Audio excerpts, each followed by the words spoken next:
Hi, my name is Courtney Terry, and this is Arts Alive.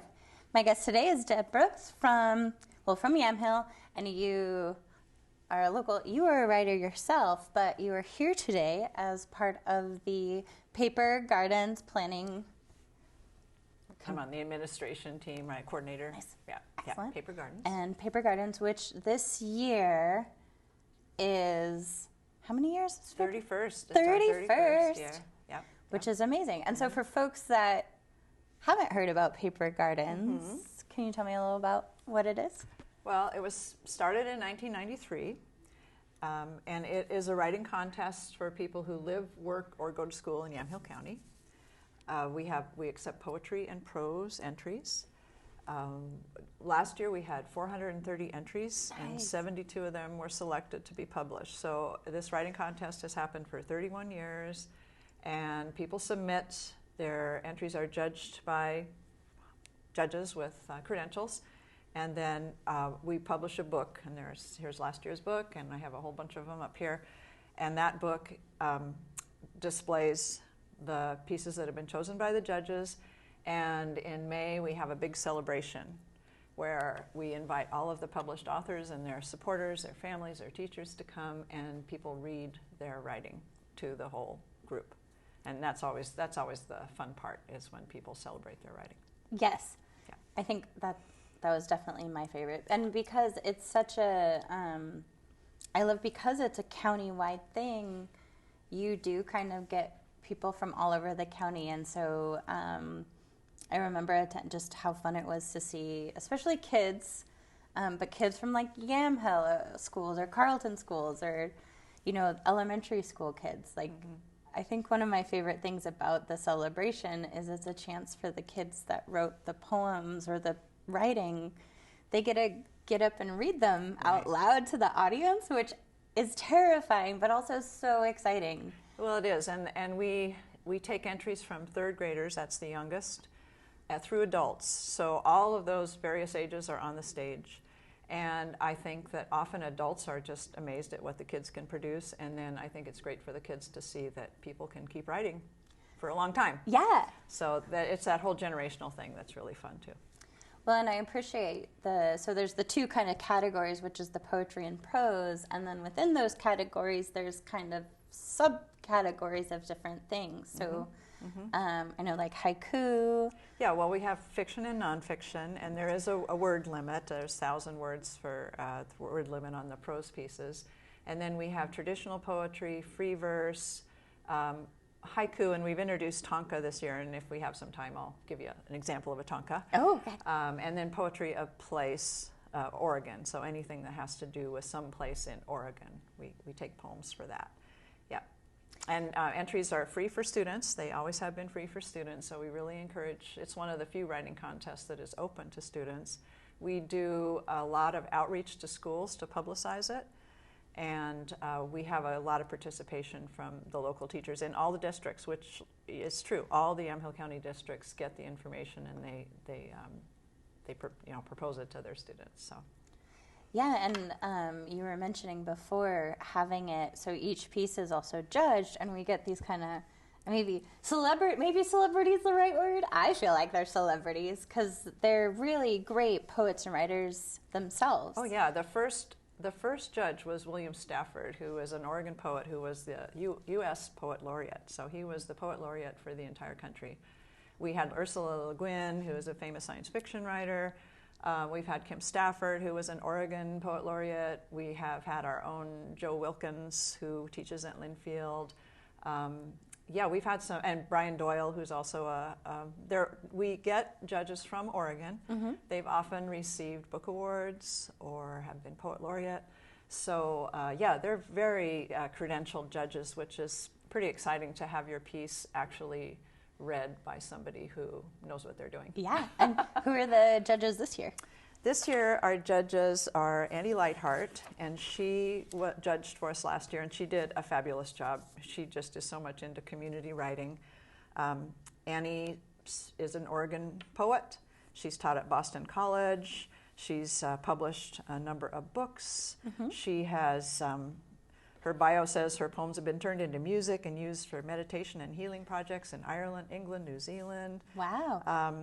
We hosted her at one of the library poetry nights a few times. She's great. She's such a warm, wonderful person. And then our judge for prose this year is Cynthia Bonhu, and she actually I saw her at Linfield. She did a Nicholson Library presentation. So she's also a local writer. She used to be a journalist, and now she's writing short stories mostly, but I think she also does some fiction. And she is a teacher at Oregon State. Oh, wow. In their literature department. And then we have John Sibley Williams, who's also a local poet and works with a lot of local people, like local writers, and he's what we call our editing coach. So once a piece is selected, he'll give us some suggestions to writers. And then we always have a cover artist who's a local person too. This is from Candace Cameron. Something started with a C. She provided our painting last year, and we have local artists who provide the cover art. So that's another way we involve local people. Yeah, well, there's everything about it. And we try to really make sure that it gets out to the county. Like I said, we have a lot of outreach to schools. We send, our publicity is through MailChimp, so we'll send about 4 MailChimps out to have people save the date. It's coming up. We'll do that in the fall. When the contest opens in January, we'll say the contest is open. It closes March 3rd. And then next week, there'll be another little reminder that, you've got less than a month to submit your piece, and we'll have tips for submissions. Great. And we tell people to go to the Arts and Alliance of Yamhill County website. That's where they'll get information. That's where they can get to our submittable submission site. And they can donate to Paper Gardens there. We've often posted Arts Alive's videos there, and we hopefully will have this one up before the March 3rd closing. And so that's one way we publicize. We also have done bookmarks. We didn't do posters this year because everybody's just so digital. We have our QR code, and well done. We put these in the libraries, local libraries and bookstores. We put some in the senior center, so this is how we publicize with our bookmarks. And every once in a while, the newspaper will write something about us. So that's how. And if people want to be on the MailChimp list, they can go to the Arts Alliance website and send us an email to the Paper Gardens Gmail, and then we can add them. Great. The other thing that I wanted to talk about is how many, people say, well, I'm not a writer, or what should I submit? And I wanted to point out some great writing opportunities in our county. There was this fabulous West Valley, out in Sheridan, Willamina, Grand Ronde.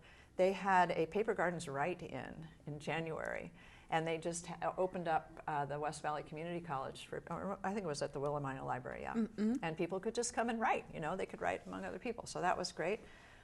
Our own McMinnville Public Library is having a local writers fair February 24th. We are. And that's a good way to just be inspired by other writers. And I think there's an open mic that night too. Is that true or no?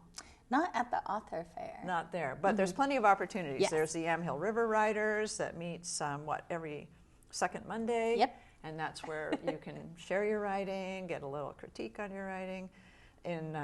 There's also the poetry night at McMinnville Library, so go to the McMinnville Library to find ways to share your poetry and be inspired. And then Newburgh Library has a first Saturday class for community writers. The Linfield Library, the Nicholson Library, if you go to their website, they always feature writers who do readings, and they have open mics there. So there are plenty of ways to kind of cut your teeth on writing with other people and sharing. And I think Yamhill County is really a rich place to do that. I agree. Well, and it's just, I feel like Paper Gardens is such a community program, and it's a safe program too. And it's especially, we love it when you read if you get selected, but you don't have to. Yeah. And but then, I mean, it's just a place where you can, you're not submitting to some national poetry contest. This is, right. It feels like you're doing it close to home, and it's a good way to just put your writing out there, which is always a risk. It's always a risk to kind of, writing's very personal, but put it out there, share it. That's the excitement of it. Well, and then just to review, so the submissions are open now, and you can get there through the arts, so aaycor.org, and then /Paper Gardens. Yeah, or the just Paper search Gardens for Arts Alliance of Yamhill County, and then go to the Paper Gardens page, and it'll have a little Submit Here button.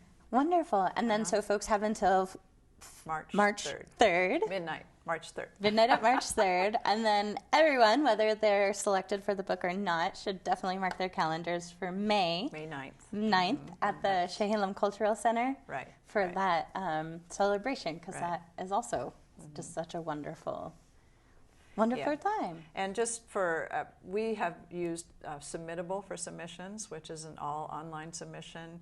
You upload a file to submit.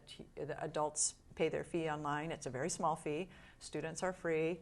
So it's all online submission. We communicate with our judges and our administration team all online.